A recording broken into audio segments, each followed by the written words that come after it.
Uh, I'm going to read something about James Robinson that he provides when he speaks at places, but then I'll fill in a little bit more. So James Robinson is an Emmy Award-winning filmmaker, video producer for the New York Times Opinion, and the author of Whale Eyes, a memoir about seeing and being seen. James is on a mission to help the world better understand disability. His presentations combine video, storytelling, and humor as they help students and adults to become enthusiastic authors of their own difference, as well as compassionate friends to their disabled peers. So I met James a long time ago, probably about 20 years ago, when he must have been 10 years old, and he came to be a camper at Camp Tamanis, which is a summer camp up in Maine where I've worked for a long time. And both of his brothers were there as well. So I've known James since he was a kid. And I was his counselor, and then he became a counselor, and I was his boss. And now it's really cool that, I can also call him a friend, right? We've known each other for a very long time. We're super proud of the work he's done with his book and his films, and the way he's able to connect with schools, middle schools all the way up through colleges all across the country. We're really proud of him. I'm psyched that he can be here tonight and that you all get to hear him speak. So please welcome James Robinson.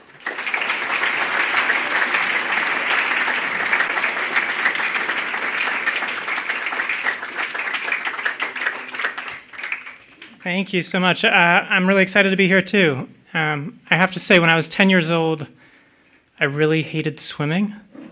And Nick Lydon was the head of the waterfront at this camp. And so every morning when we had a required swimming class, I would hear that voice and I would get so nervous because I hated going in the water so much.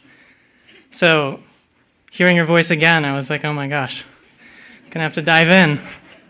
But diving into something a little different. So as Nick mentioned, I'm the author of Whale Eyes, and I'm also a video producer for the New York Times. And that means I spend my days making videos like these. I cover all sorts of issues for the New York Times. Here's a video about President Jimmy Carter's legacy as told through his favorite peanut butter pie. Here's a video about the history of a white t-shirt as told through a white t-shirt. A video about the cost of closing the Department of Education. And lately it's been a lot of tyranny. But on any given day, you can find me doing a huge assortment of different tasks in front of the camera. Filming, editing, writing, pretty much anything. But really, I think I actually only have one job, and that job is to get people to care. And I think over the past year, I've realized that there's just so much to care about in this world, and I cannot do this alone. So I need your help. And so today I just want to share a couple of the things I've learned about how we can get people to care. I think everyone has a little piece of their story or like a little piece of their being that their friends don't really understand or the people around them don't really understand. And I think it can be your job to get people to understand you in a really interesting and profound way. And so you might not always know what that thing is that you can get people to care about, but I want to give a few tips, especially about this one really specific emotion that I'm sure you've felt, but we don't really have a word for in the English language. And that word is called outrigue. Oh, skipping some slides. So I'm sure you've heard of intrigue. That's when you're interested in something, you're leaning in, you want to know more about it. Outrigue's a little bit like that, but you're still intrigued. You want to know more about something, but instead of leaning into it, you find yourself pushing it away. You're almost like confused and maybe even a bit disgusted. And so in moments of outrigue, it's often our tendency to walk away, to leave, to not be a part of this thing that we don't really understand. But I think it can be a really profound experience when you experience this emotion to try and lean in and connect. And so whenever I notice outrigue, I kind of try to think of how can I lean into this moment? How can I connect with this thing? And so this emotion is something that I've become really familiar with because of my eyes. It's an emotion that a lot of people feel when they look at my face. And so I can see this emotion in their face when they're looking at mine. So when I was born, my eyes looked like this. They pointed inwards. And today, as you might have noticed, they point outward pretty significantly. And for most of my life, this was the first thing that people noticed about me, and it was the very last thing that I wanted to talk about. And there was this unspoken like awkwardness wherever I went. People were just confused. They didn't know where to look. It was just palpable. You could see it on their face. No matter what I did or said, it felt like there was no way we could connect. It was like there was this wall between us. And so for most of my childhood, I thought, okay, I'll just keep quiet, and maybe I'll ignore this thing. And maybe if I ignore it, then they will too. But by the time I was a senior in college, I realized that ignoring this thing really wasn't working. And so if I wanted to get people to care about this difference of mine, indifference was not going to be the solution. And so I would have to change the story that my friends and even my family had been told about misaligned eyes. And so as a budding filmmaker, I did the only thing I really knew how to do. I got my camera, and I gathered my family members, and I started to interview them. And I told them that this was a really small school project, so they really didn't have to care. We were going to do it in maybe 20 minutes, and maybe 10 people would see it. And that would be it. So they could be all casual, and I told them it was just this little small thing. And that was true for about the first year. But then I got this call from the New York Times, and they said, hey, we watched your film, and we want to run a refined version of it. And so suddenly this little school project was being seen by very many people. Here it is on the homepage. This was back in 2021. And I look at the news that was going on then, and I'm a little bit nostalgic for less noise as someone who... Anyway, you know what I'm saying.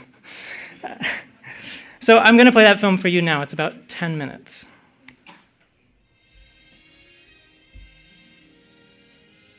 I have a question for you. Is the red dot inside or outside of the white box?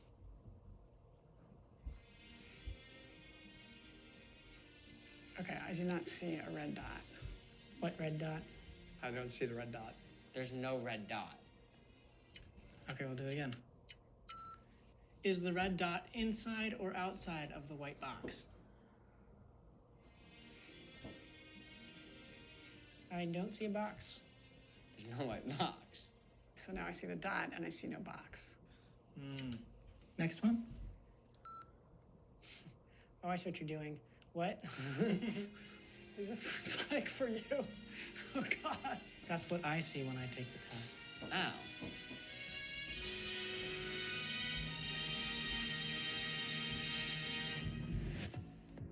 Nature has located the eye close to the brain so that its messages may arrive there quickly.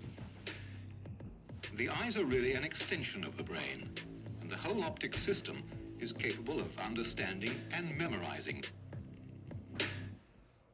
Are my eyes picked up? I mean, a little bit. Nothing's wrong with your eyes. They're just different. Your eyes are different from other people's eyes. I think only you know if they're messed up. Certainly people who see you think they're messed up. Do my eyes make me uglier? I wouldn't say so. No. I mean, I don't know. No, you have beautiful eyes, I guess. I mean, I think so. What color are they? Brown? I'm your child. So my name is James, and these are my eyes.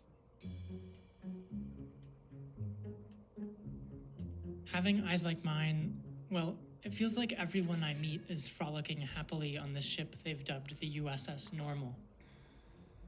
And then here I am, below the surface, feeling a bit isolated. But whenever I get up near the surface, where the people on the USS Normal can see me, everyone starts acting a little weird. They get nervous, they don't know what to do, so they just avoid looking into the ocean altogether. Even my own family. What is wrong with my eyes? I don't exactly know, but one of them is you have a lazy eye. But I don't have a lazy eye. My brother has sat across from me at the dinner table for his entire life. In that whole time, he never got up the courage to ask me what was happening with my eyes.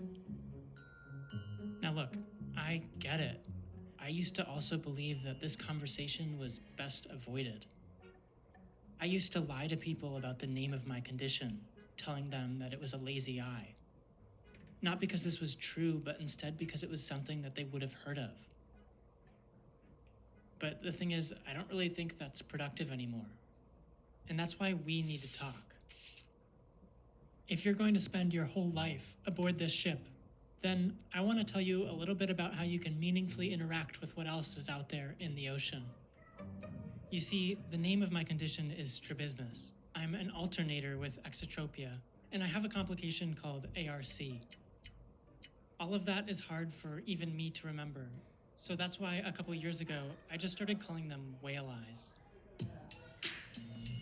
We take our type of vision for granted, but consider the case of the whale. What was it like to give birth to a whale? I did not know that you were a whale at the time.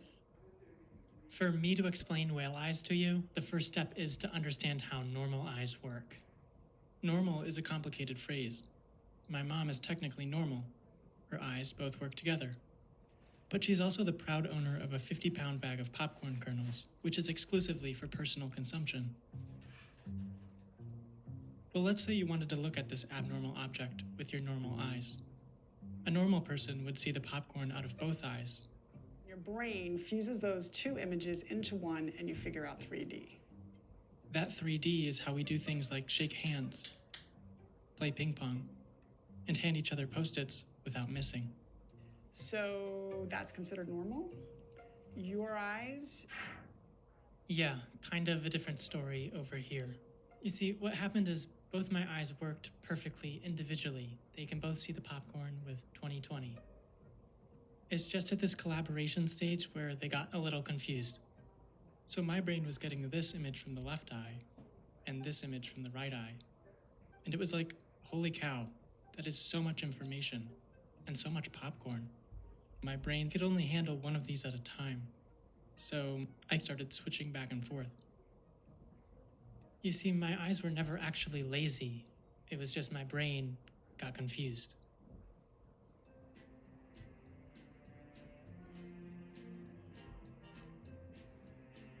In the US, as soon as you're born into the ocean of difference, people try to start fishing you out. And believe me, I tried it all.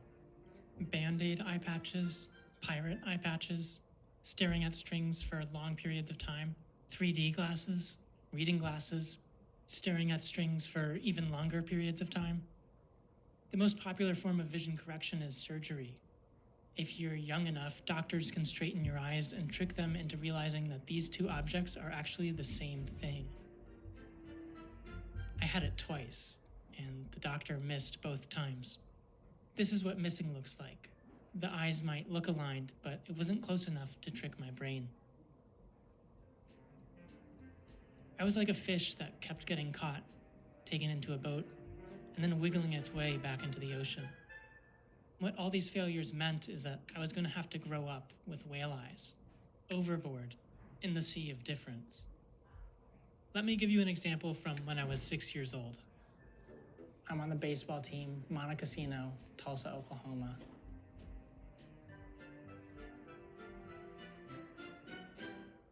So the coach would pitch you 2 balls, and you'd try to thwack them. And if you couldn't thwack them, which I never could, then you would get a tee, and you got 2 tries on the tee. And obviously, I mean, if the ball's just sitting there on a stick, everyone hits it the first time off the tee. Almost everyone hits it the first time off the tee. I got my 2 chances, and I missed both times. And I remember the umpire didn't know what to do because he had clearly never seen someone strike out in T-ball. My strikeout was just one of thousands of humiliations in which others didn't know how to react to my whale eyes. We put so much time and effort into making sure that people who are perceived as different understand what it would be like if they were normal. But we rarely ever do the opposite, pushing those who see themselves as normal to understand what it would be like if they were different. Do you know what happens when my eyes switch? you see out the other eye. I don't know. That's a good start. I don't But know. everything moves. Everything moves? Yeah. Really?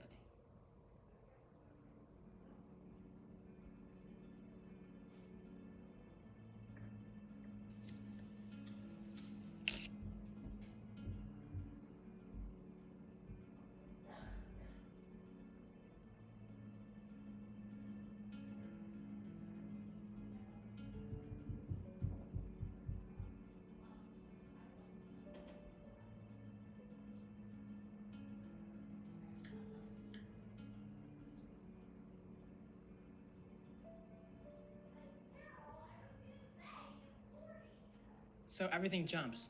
So when you're reading, you'll be like, the little brown fox jumped in the big black car.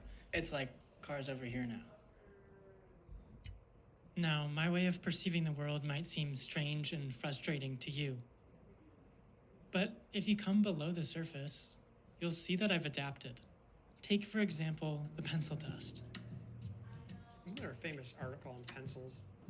You close one eye, take 2 pencils, hold them out in front of your face, and then try to touch the tips or the erasers to each other.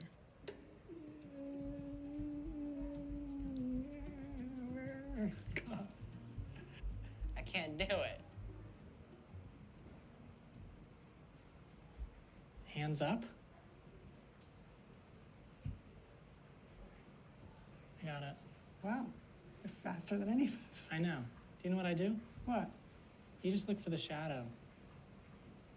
I've taught myself to adapt. In all honesty, I don't have a problem with the way that I see. My only problem is with the way that I'm seen. I just want to be able to connect with people. It's hard to tell where I'm looking. I get it. It's not just where is he looking, it's like where is he? I'm still here. You just are having trouble connecting to that person. You want to know why I call them whale eyes? It's because we love looking at whales. And we're completely unbothered by the fact that we can only look into one of their eyes at a time. That's the kind of acceptance that I've always craved. But I'm not a whale. And this whole thing about the sea of difference, it's just a metaphor. I really live in your world. It's a world of handshakes and pictures and rain. I have a fear of umbrellas. I always think they're gonna hit me. It's a world of high fives and changing lanes and really sharp knives. That's why I buy the pre-cut cheese. And yes, it's even a world where children dream of the major leagues, even after striking out in T-ball. It's because I really live in your world that I need your help overcoming this distance between us. That means looking back into whichever eye is looking at you and meeting those inevitable gaffes with patience. More than anything, what I really hope you'll understand is that what for you is a few seconds of discomfort, for someone else is just one in a lifetime of little moments that have made them feel like they're hundreds of meters below the surface, even though they're really just standing a few feet in front of you, waiting to connect.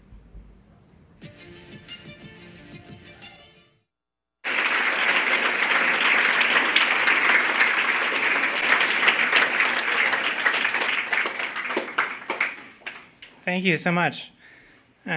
I was living in Los Angeles at the time when that film published, and I had set my alarm for 6 in the morning. I had to go to work at 9, and I figured if I had 6, I'd have some time to take some screenshots and maybe celebrate a little bit. But my phone started buzzing at 4, and I couldn't get it to stop. And it was people from all around the world. A lot of them had eyes like my own, and they were sending me messages a lot like this one. She said, "I'm crying and shaking and trying to figure out how to share your video with my friends and family. It's like having someone scratch an itch you didn't know you had in the tenderest part of your soul." And so all throughout the day, this little thing that I'd always kept hidden was being seen by people all throughout the world. And people were starting to care, and they were starting to show that they cared. And so that brings me to my first kind of tip, which is something that I did kind of intuitively in this film, but now that I try to do with a lot of intention to every project that I bring, and it's something you can do as well. And that's to flip the narrative. What I mean by like flip the narrative is take the story that people think they know and turn it on its head, challenge it. And so in the case of Whale Eyes, there were really two narratives that I wanted to flip and challenge. And the first one's about people with disabilities. A lot of media featuring people with disabilities has one type of story, and it's a story about overcoming. And so you can think of like a local news segment, and maybe there's someone who they were paralyzed, and through a lot of work, they were able to walk during their graduation. And so they put in all this effort, and they were able to overcome and defeat their condition. And so that story, even though that's a wonderful thing that has happened and does happen, it can't be the only story that we tell about disabilities. There were other people who have disabilities who don't defeat their condition, who have to live with them and have to navigate living with them. And so what I tried to do in Whale Eyes is flip that on its head. Instead of saying, this is a story where I overcame this disability, I turned to the audience and I said, I want to challenge you to overcome your discomfort with a disability. And so it was that inversion that was really effective, and this allowed us to use this as a tool and allowed people who have the condition to use the video as a tool for helping others overcome this discomfort. There was a second narrative that I really wanted to challenge, and it's how we talk about culturally, how we talk about people with misaligned eyes. And this is something that's especially prevalent in Hollywood films and animated films. In fact, we inundate children with incredibly negative depictions of people with misaligned eyes. I'm sure you've seen some of these, Moana, The Lion King. I think the other one's Wreck-It Ralph. It's okay if you didn't see that. So there's actually been studies about the impact of this, and because children are so inundated with this negative content, it actually leads to a bias. And so even unknowingly, you might not want to sit next to someone who has misaligned eyes. Or you might, even without thinking about it, say that I don't need that person to be my friend, or I'm not going to give that person a raise. And so the science behind this is kind of alarming. It explained to me why so many people were feeling outriged. None of us were born saying, oh, we can't sit next to people with misaligned eyes, but it's something we teach culturally. And so we like to think like, oh, we teach people to be nice to people with disabilities, but it's also true that we inundate kids, especially, with incredibly negative depictions, and that leads to what can be a lifetime of prejudice. Now, not every reaction that I got to this film was incredibly jolly. Some were just straight up bizarre. So this was from a man who said he had invented this machine that could fix my eyes. And he said that if I went in this sort of bucket contraption and spun around really fast, I would finally be fixed. I didn't try to get to the bottom of what was going on here. But it was because I'd gotten so many bizarre reactions, too, that when I got this one from someone who alleged that they were an editor at Penguin asking if I would turn this video into a book, I was pretty skeptical. In fact, I thought it was a scam, and I almost ignored it. But even once I realized it was real, I still had kind of an issue with what he was proposing. I really struggled with reading as a kid. Those texts just kept moving back and forth. And so the idea of turning this story into a book form, to me, would mean going back to a format that I'd really struggled with. It'd be like swimming with Nick Lydon again. Nick's a great swim instructor. I feel I should clarify. So I had to think about it. But I also kept thinking back to when I was 6 years old, a 6-year-old. And that struggle I was feeling when all my classmates were diving into their books. They were spinning with Jack and Annie. They were jumping into the Zach files. And I decided that this was just an impossible task. And so I made actually a decision when I was 6. I decided that I wasn't even going to learn how to read, and I was just going to pretend. And so during silent reading, I would look down at my book, and I would just blur my eyes, and I would try to listen to the clock and count the seconds. And when it was around 60 seconds, not too soon, but not too late either, I would flip the page. And sometimes I'd try to add some pizzazz when I was pretend reading. I'd lick my finger and then flip the page the way that my dad did. I became this prolific pretend reader. I was actually good at pretend reading. I was great at not reading books. And I was pretty good at avoiding detection from teachers and parents. But there was this one day during silent reading when I was pretend reading, and I felt this kick on my shin. And I ignored it at first because I was like, surely it was an accident. But then again, I felt this kick. It was from the student sitting across from me. And so I had to look up. I had no choice. And I just looked up at him, and he goes, "James." And I was starting to get worried because I was really scared of getting in trouble as a kid. Like, that was the worst thing. And you're not allowed to talk during silent reading. So I tried to look back down and just ignore it. And then he says, "James, your book." And so at this point, the entire class was kind of noticing that something was happening. And I was confused still. And then he just said pretty loud, he said, "James, your book is upside down." And so I had become so confident in my pretend reading abilities that I had forgotten to check the orientation of the book. So I unblurred my eyes, and he was right.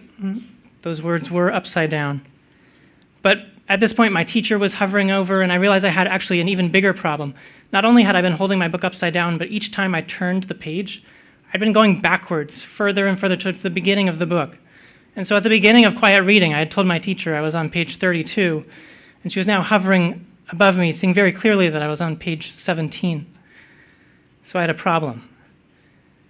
And when I was asked to write this book, I kept thinking back to that kind of memory. It was always like a story that I'd told as a joke. Like, it was funny. Like, I was a kid, I didn't read, and then I was holding the book upside down in front of the whole class. But the more I thought about it, and the more I thought about transforming this story into a book format, I thought maybe there was like something there that I wasn't really exploring. Like, I didn't just want you to laugh at that kid. I actually wanted people to sit with him and to understand. I mean, to just pretend you're reading and to do that like as your way of getting through school. I mean, pretend reading is really boring. So I wanted people, and especially teachers and my fellow students, to really understand, what does it mean to be so isolated and distanced from a book? What does it mean to stare into a book and feel outrage, just not being able to connect to it? And so I thought maybe in the book format I could change this, and I could actually kind of use the format of a book to sell people or to get people to understand what it's like to stare into a book and struggle. And so that brings me to the second kind of tip for getting people to care, and that's to use the format of how you're telling a story. So in Whale Eyes, the film you just saw, I was using the format of video, and I was showing you this is what it's like when my eyes switch back and forth. That's something I could only do in video. And I actually, until I made this video, my family had never understood what I was talking about when I was like, oh yeah, things just switch. They could never understand it until they saw it. And so my question became, how can I use the format of a book to do that same sort of, same thing, but to help explain my difficulty with reading?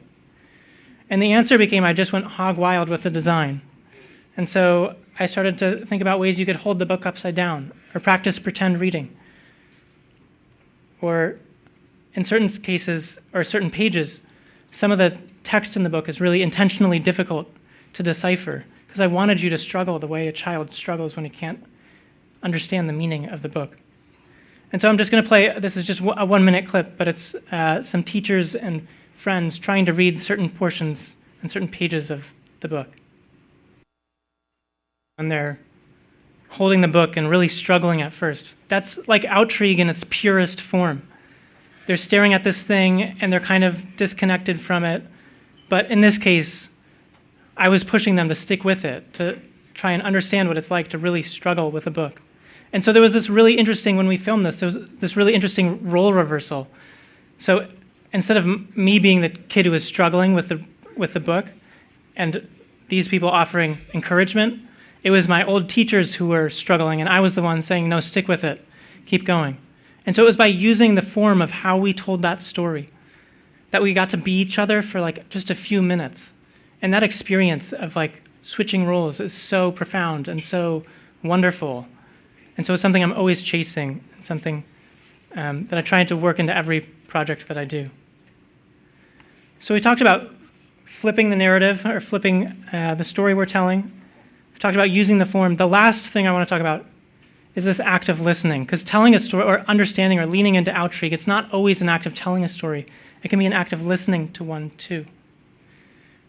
And so when the film version of Whale Eyes came out, there were a bunch of different headlines. Whenever you publish something in a place like the New York Times or the New Yorker, they actually write a bunch of different titles. And then they test them throughout the day. And so it helps get more people to the piece. And so one of the titles was this. It was, "I have a visual disability, and I want you to look me in the eye." And I had approved the title. I had said, that's fine, you can post it. But when it was finally up and I saw it, I got this feeling like, what? It was so odd to see the word disability next to my own face. And so I was just thinking, disability, that's them, but that's not me. Like so many Americans, I had kind of spent my childhood skirting around this word.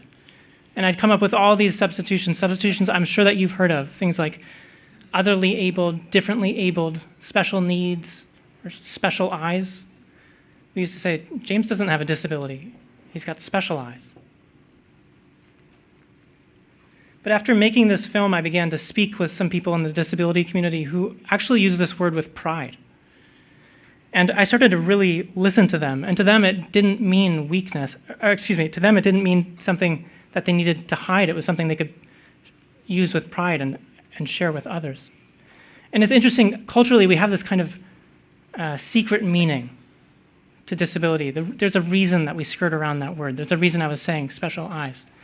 Because we kind of treat the word disability as if its secret meaning is not kind of protection, but it's weakness. So I don't want to say that I have a disability because that'll make it sound like I'm weak, right?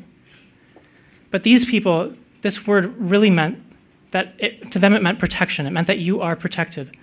And there was a reason that they'd, it's interesting. Let me go back a bit, sorry. So they think that it means protection. And this kind of difference between protection and kind of, it's not something, it's not a mistake, but between weakness and protection, it's not a mistake that we make it's not something we confuse in other areas of our culture, right? So with the word disability, even though culturally it can have this meaning of weakness, there are other areas of our culture where we don't kind of conflate weakness and protection. And so if you think about football, I'm sure some of you love football, right? This is when you're watching Sunday Night Football and there's someone staring into the camera and they're wearing a helmet and shoulder pads and knee pads and thigh pads and they're growling at the camera. A lot of us say, wow, that person's strong. It's an image of strength. No one's thinking, oh, he's so weak, even though he's covered in protection, right? Or when there's an image of a firefighter and he's covered from head to toe in turnout gear and a breathing apparatus, we think heroic. We don't think weak. And so in other areas of our culture, we really don't have an issue with this distinction. And so for decades, the disability community has been fighting for this word disability to really mean protection. And the reason that people need protection is because they're in danger. In the disability community, many people are in danger. They're in danger of neglect and abuse. Disabled people are 4 times more likely to be the victims of a violent crime. At the workplace, they're in danger of being wrongfully terminated. At school, they're in danger of exclusion. But there was a reason that all these people I was speaking to in the disability community were saying this word with pride. To them, this represented a history. They had fought for the meaning of this word. In the 1970s, disability activists, they came together and they held sit-ins and protests all throughout the country in places like Washington, D.C. and San Francisco, New York, Seattle, and Philadelphia. And they demanded that the US government fight for this word to actually mean something, for it to truly mean protection. And they fought for the government to ratify legislation that would grant protection to millions of individuals. And when they fought for this protection, they fought for a very broad definition of the word disability. And so it was by listening, this active listening to the members of the disability community, that I was finally able to lean into this word, to understand it, to be able to use it myself. I was a child with a 504 plan. I got support in school. And so it was because of this community that I was able to get the protection and the support that I needed. And so when I look back at my story, if there was one thing that I could change, it wouldn't be the failed surgeries, it wouldn't be kind of difficulties in my childhood with the eyes, It wouldn't be the hours spent staring at that string in vision therapy. If there was one thing I could change, I wish I knew what that word disability really meant. Because to tell a child that they're disabled is to tell them that they're protected. That long before they took their first breath, there was this community that was fighting for them. And it's a community that's still fighting to this day. I want to say something about this moment specifically. This is a really precarious moment in our country's history. Hopefully in Eaglebrook, you have a little bit of distance from, a little bit more distance from all the news than I do in my current role at the Times. But one thing I can say about this moment is it's a moment when a lot of people are feeling outrigue. They're feeling this difference in other people and they're not comfortable with it. And instead of leaning in, a lot of us are leaning out. And they're experiencing what happens when you lean out from outrigue. You start to get isolated and you feel lonely and you get scared. And you have all these stories about other people running in your head and you don't really even know if they're true because you haven't really connected with these other people. And so what I want to say is I've spent my career trying to lean in to outrigue, trying to connect with people even when I didn't fully understand them. And it's allowed me to connect with, I got to work with people who stutter, and other people in the disability community, with a woman who's going blind, with a man who can't recognize faces. It's a disability a lot of people don't even realize can be an issue. And we got to collaborate and connect through this difference. And so what I'll say is there's so much value in leaning in when things are uncomfortable. I think it makes life worth living. And so my advice is to seek out people who are so different that they give you this feeling of outrigue. They make you say, like, what are you talking about? And you have to lean in and connect and ask questions and bond over that. I think it's one of the most valuable things you can do. And the reason that we should lean into outrigue, it's not merely because you want things to no longer be uncomfortable. The real reason to lean into outrigue is because what's waiting on the other end, the connections you can form, the friendships you can form, are so incredibly valuable. So seek out outrigue, lean into it, and connect. Those are my words of advice. I'm happy to take questions about anything from my eyes to filmmaking to working in journalism. Yeah, whatever you want. I'm a totally open book.